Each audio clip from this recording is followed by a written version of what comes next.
again, I love speaking after the community engagement panel and folks who spoke so well to the community level that policy and systems have to operate at in order to improve the quality of life. I could not be more thankful that they closed in talking about partnerships in a toolbox, because I do hope to give you more tools for your toolbox today over the next few minutes. And at the end of the day, all of it is grounded in partnerships for quality of life and existence, regardless of what space that we're operating in. I titled today's conversation, Finding Your Lenses, Catalyzing Human Experience Innovation for Growth and Development, because my intention is to show you how I use literal sunglasses to create a culture of innovation. And maybe you walk away with something that you can use today. But when we think about growth and development for an organization, there are really two categories in which you can approach this. One is hearts and minds, and one is policy and process. And these often get intermingled, and they really shouldn't be, right? They really should be two separate approaches for how you're going to grow your growth and your business development and a culture of innovation. Today, I'm going to stay focused on the hearts and mind part. And the crux of this came to me several years ago while listening to colleagues trying to explain their perspective. And we spend so much time justifying and saying back instead of listening and learning for what experience we were creating in that moment. So I want us to think about all of the workplace jargon about bringing our whole selves, our authentic selves. I think innovation, and I'll say it again later, has become one of those words we just all use. So, we're going to all show up together and we're going to create and we're going to innovate and we're going to have ideas and we're going to do all the things, while we're also all in some way trying to create some type of boundary, right? There might be friends that you work with, colleagues on a regular basis, who hope you know very little about them.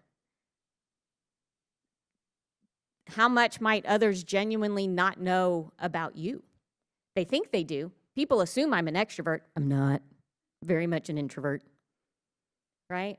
How much about your clients or constituents have you forgotten in the everyday business in the day-to-day? Or did you never bother to learn because you just jumped right in? Or maybe it didn't matter. And how are we working to learn, understand, and gain empathy? It didn't work. Okay. So today I want to talk about two things, inspiration and empowerment. Typically we come to spaces like this and we walk away feeling inspired, right? We're energized, we're excited, we have the energy to do something new, different, to learn, to grow, to change.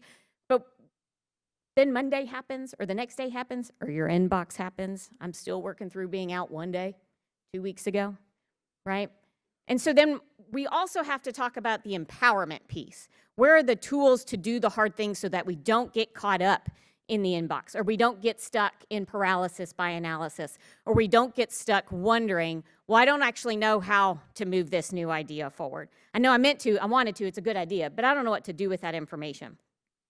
So I want us to talk about catalyzing human experience innovation for growth and development. I'm really going to focus on 5 words.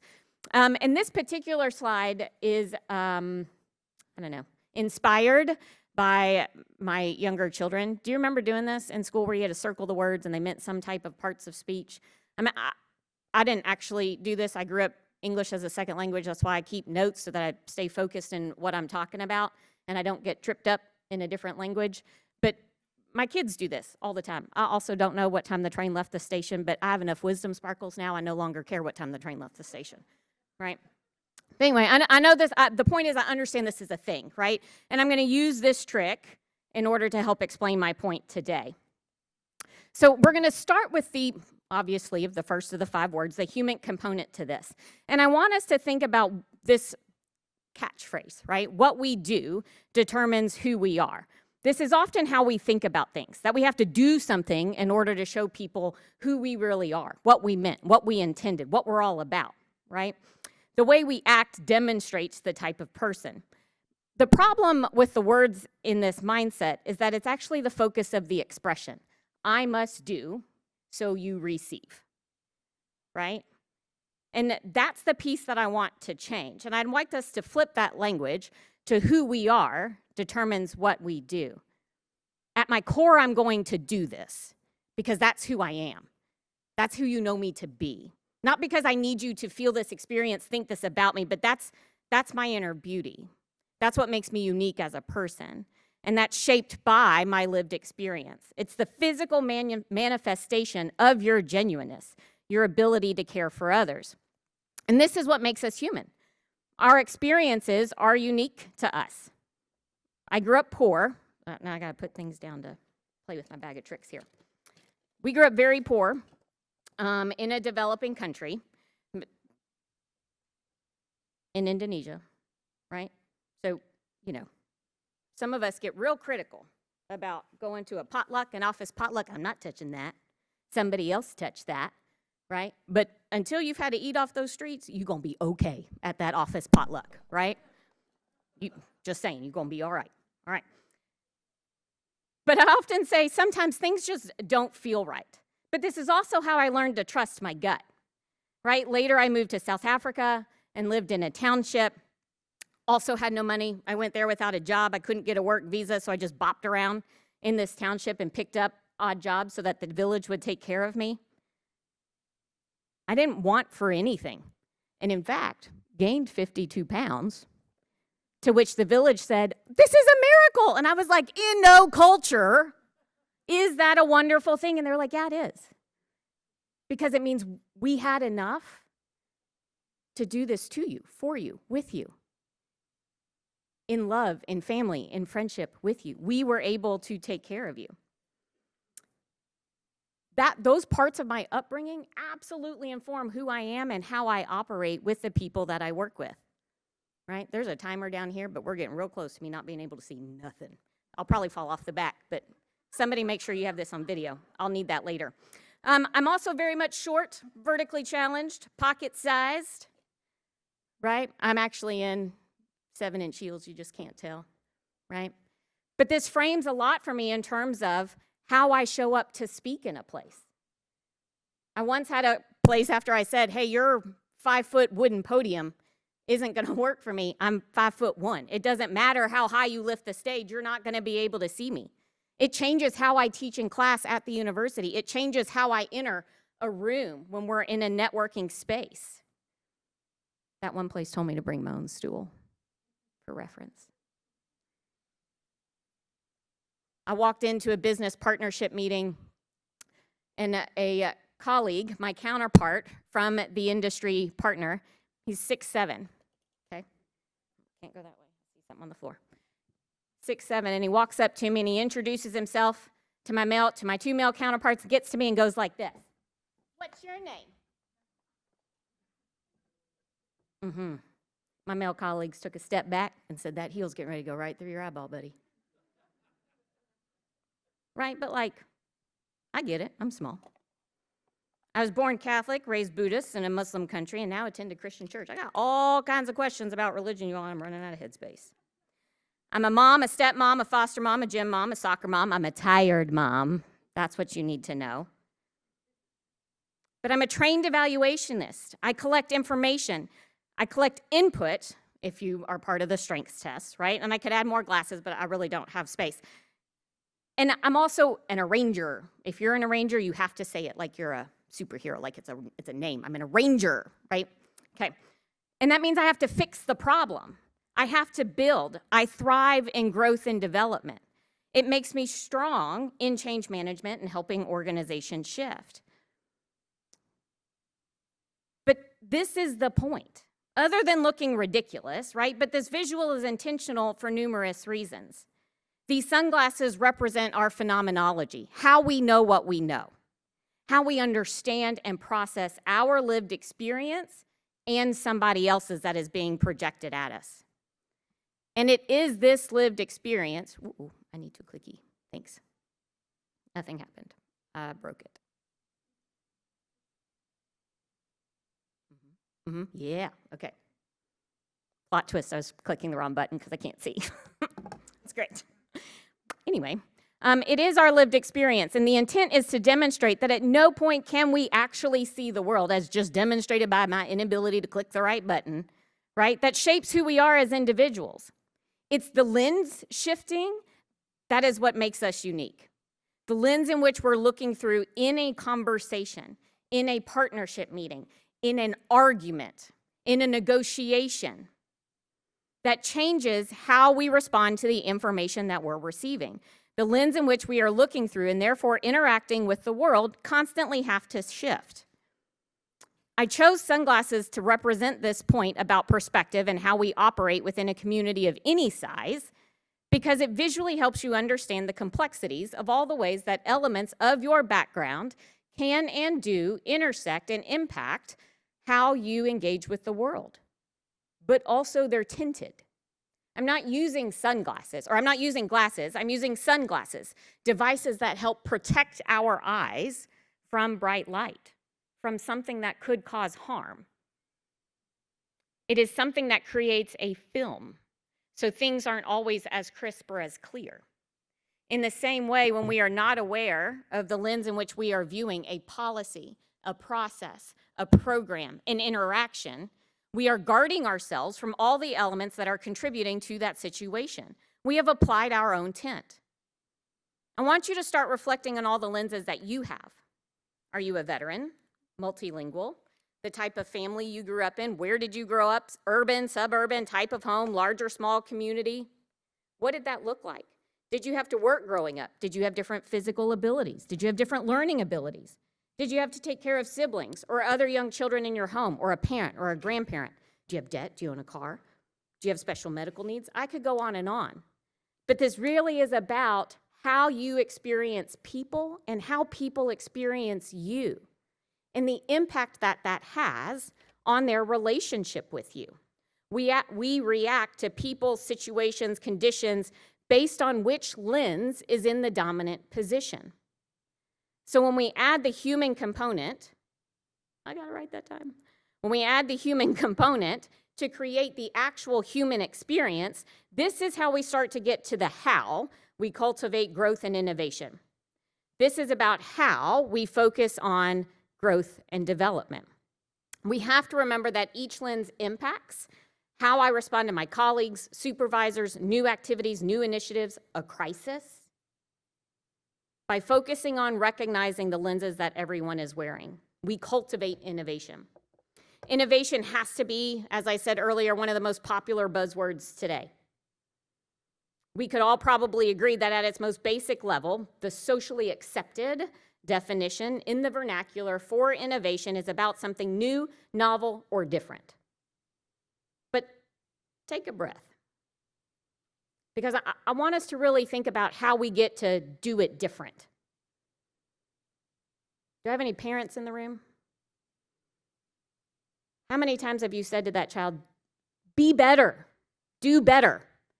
Don't do that, do it differently. How many times have we said to a colleague, why would you do that? Don't do that. What made you think that was okay? Do it different. You know what we can't do if we aren't taught how to actually do or think differently, right? I recently found a handful of Parmesan cheese packets from the public school lunchroom squirreled away under my child's pillow. My immediate reaction, if we're not friends on LinkedIn, was, why would we do this? Why are we hoarding Parmesan cheese packets under our pillow? Gross. Thankfully, she wasn't home, so it came out loud, and she wasn't even there to experience it. Because as I heard myself say it, I laughed. It doesn't actually matter. It doesn't matter why she did it. It doesn't matter that they are under the pillow, right? What matters is how we got there. What matters is where we're going because of that, right? So as we think about how we challenge ourselves, when we focus on the people that we work with, the people who buy our products, the people who need our trainings or contracts or services, this is how we start to build a culture of innovation, how we start to think different. We have to pay attention and be mindful to the lenses other people are wearing. How can I create for you, help you, support you, if I can't even imagine what your lived experience is? If I can't even bring myself to know that your lived experience is different from mine?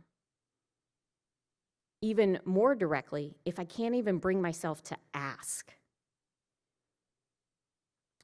So, as we start to think differently, right? You truly have to put yourself, everybody says, put yourselves in somebody else's shoes. Well, okay, how am I supposed to do that, right? But it's in the questioning. It's in the mental model that we're using to frame how we're having the conversation. So am I thinking about how you can access a form online if the internet is spotty, right? I work in community health. If you look at my bio on the thing, it says I lead innovation, community health, and societal impact. Tell me what doesn't fall under that category. But you know what that means? That means I get to do whatever I want. UK gave me the title and freedom to do it, okay? That's what I'm going with, and that's how I'll proceed, okay? But one of the things we talk about often in community health, particularly when working with our hospitals and further from Lexington, right, on either side of the state, sometimes I'll hear our own physicians go, no, it's fine. They can get access. It's not as bad as you think. Really? Have you been lost in hazard and tried to get ways to go? Have you had to put a pulse ox monitor, a Bluetooth pulse ox monitor on somebody and send them up into the mountain? They might have had cell phone service on Main Street, but they don't once they get home. Are we thinking about how we navigate the world if the family only has one car or one cell phone? True story. Was working with a company who was growing into Eastern Kentucky, and as we were down there recruiting for their workforce, as I was helping them build a base there, I had to explain to them why they couldn't get a hold of the man that they were trying to get a hold of. They were like, some teen girl keeps answering. And I said, yeah, because she had to drive herself to the high school. The family has one cell phone. They need her to have it because she's the one driving with their one car. Am I thinking about bus routes? Does it actually help you get from point A to point B as you navigate the city to get to your job? Am I thinking about childcare, about not having help? In focusing on the human on the other side, we are listening, lifting, curating, shifting, disrupting, most importantly, disrupting our mental models for how we know and understand. This is how we start to think differently. Innovation is about trying new things, seeing things differently, thinking about things differently. And I want to be clear that knowing better and doing better are not the same. We know that we need to think or see differently in order to evolve as a person or as an organization, but sometimes we aren't willing to do. It's too hard. I don't want to. Hard is an emotional response. The work is not hard. It might be complex, but hard is your emotional response to the complex work. Winston Churchill said, success is not final. Failure is not fatal. It is the courage to continue that counts. I tell people all the time, I'd rather clean up a mess that you've made. Just do something, try something. Be a little bit different today. Be willing to make a little bit of an effort. There's a difference between making a mistake and doing something wrong on purpose. Be motivated to just do a little bit better. And as you do that, you are going to mess up. Laugh. Focus on your own glasses. I encourage failure in programs and processes, but we have to operate through the intention. The intention setting has to be, we're going to learn and grow together. We have to have the courage to focus on the person over the outcome. And I do genuinely believe that that's what our friend sitting in this seat on that panel before was saying. The person over the outcome if you want a real partnership. But we must have the courage to innovate, and we have to have the courage to keep trying. Trust is the key element of growth. Growth in people, growth in products, growth in revenue streams. At a foundational level, trust allows you to make decisions faster. Trust makes space for failure. If you're not failing, you're not trying because it's safer. People work harder, meaning more efficiently and more effectively. They are more creative, more innovative if they feel valued in a space. When they feel like their work matters, that their opinions matter, that they matter, that there is agency, autonomy, allowance. We can even get really tacky, right? If all you're interested in is a raise or a promotion, it ain't gonna happen unless you can increase your KPIs. And if you're leading a team, the only way to do that is to motivate your team. Pretend you care. Use it as a process, even if you don't, right? But just pretend. I watched my husband and my 11-year-old square off the other day. Listen, there's nothing funnier to me than when her dragon wings come out and she chooses to square off with him. But as he was giving her instructions, not related to the Parmesan cheese packets, but something very similar, he said she started to walk away to go do what he wanted her to do, right? Which we do. We hear the criticism, we hear the argument, whatever. Okay, fine, I'll go do it, right? We do it in the office all the time. And he said, stop. Pretend to care.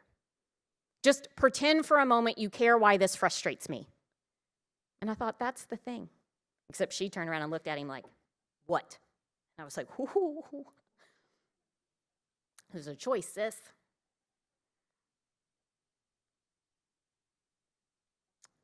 We're now at the end of our words that we're focusing on, right? We've done human experience, innovation, growth.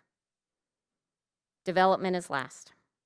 When we talk about development for any organization, this could be about product development or developing your people. For today, I'm going to focus specifically on human development, because if you aren't developing your people, your partnerships, your relationships in the community, the outputs or outcomes will never develop.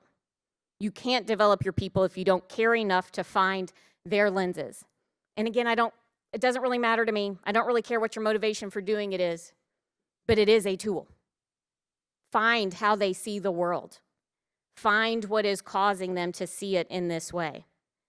You can't develop your own people if you don't care enough to evaluate the impact of your own lens. Why am I so frustrated in this moment? I took the DISC assessment many years ago. I'm a high D. Surely you knew that if you've ever done it, right? But what I appreciated most about the DISC is it said, you get frustrated by people who process their thoughts out loud.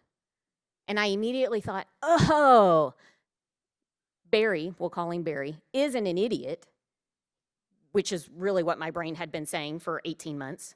He's an external processor, and that's what I'm frustrated by. So I didn't force myself to learn to listen to Barry. I forced myself to tune out the external processing and then to recognize when he got to the actual question he needed me to engage in. And it changed everything about how I engaged with Barry, right? But I had to recognize that about myself. Not just that I don't like it, but the way it was impacting how I interacted with him and how I saw him, right? In 3 different jobs, for 3 different leaders, all have made some reference to not knowing I had goals, professional goals, in some type of performance review. I know we just met, but surely you can tell I have goals, right? It's not actually for them to decide. And that's what frustrated me, is that not only had they decided, I don't think she has goals, they felt allowed, privileged, enabled enough in our relationship to be like, I know you don't have these, so how else can we think about this growth section in your evaluation?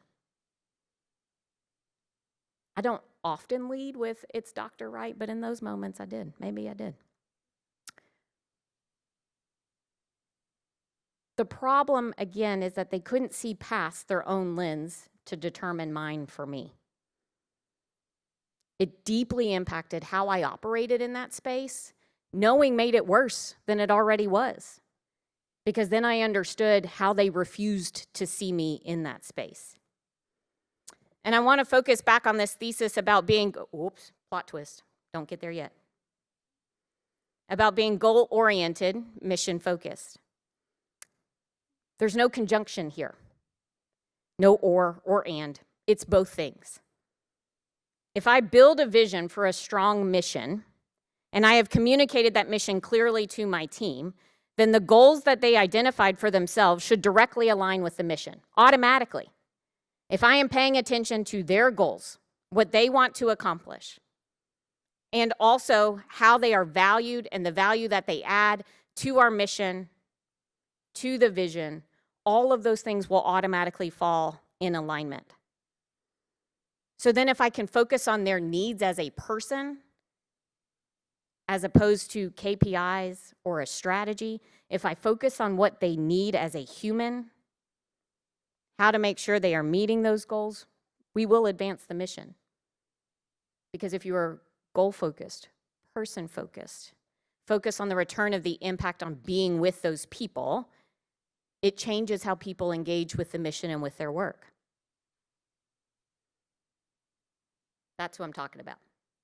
Unless you have to go home and fight that one, you'll see why I gave up on the Parmesan cheese packets. 5 words. I talked about 5 words today.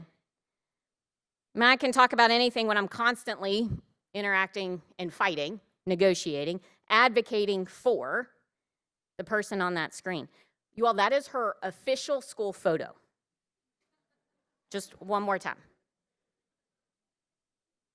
I have no idea what they said to her other than cheese on 3, right? Like, I cannot even imagine what they said to her to cause this.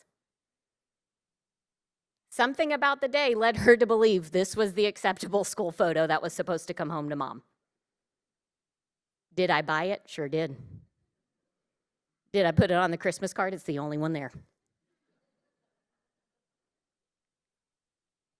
That represents her, right? But as you move through the next week, I bring this up here because she keeps me curious. She keeps me questioning the why. How did we get here? What are you thinking? What are you seeing? What did I say to you? Was I frustrated when I said it, so therefore you think I'm mad? Is there something wrong with my face? Because she'll often go, are you mad? I'm like, no, it's just my face. She's like, oh, it looks mad. I'm like, thanks. She asked me the other day if I was stressed, and I said, no, why? And she said, relax your face. I said, it is relaxed. And she goes, oh, those wrinkles are just there? Mm-hmm.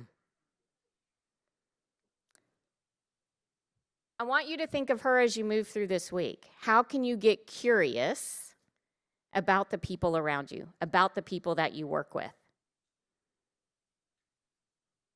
about the fun things about them, or why they might ask something, why they might feel some way, why they might just start it, think about it. You don't have to do anything with it, but just start it, think about it, think differently. Why isn't this okay? Who says it's not? That's why I put it on the Christmas card. I don't care. It's supposed to represent our family. That is it. That's it. Find your lenses that cause us to judge or criticize, but also to support. Reflect on the lenses that those around you might be wearing. Ask yourself questions that are reflective and not accusatory. How would someone access? Why would someone need help in this process? How would someone get the help they need in this process? Could someone see this differently than me? Does everyone understand? Can everyone do? Think different, see different, be different. Use this as a way to focus on that return on impact. What happens if we don't? Imagine the quality of life that they are trying to build when we focus on return on impact for the people. And what if we do? What if we can? Use this as a way to catalyze, to spark human experience innovation for growth and development. 2, 1, and 0. Thanks for chatting with me today. I enjoyed my time with you, and I hope you all enjoy the rest of the conference. And I'll turn it back to Amanda.